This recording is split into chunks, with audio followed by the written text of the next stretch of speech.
How to check if an iPhone is stolen. To get started, first of all go ahead and open up the Settings application on your phone. Once you're here, go to General as shown. Then, tap on About.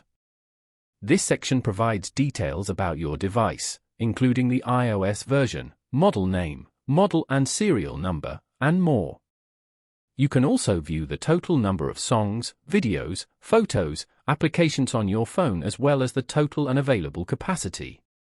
Here, scroll down to the Physical SIM section and tap on the IMEI number. Then, tap on Copy. Now, go back and open up the Safari app. Here, go to imeipro.info.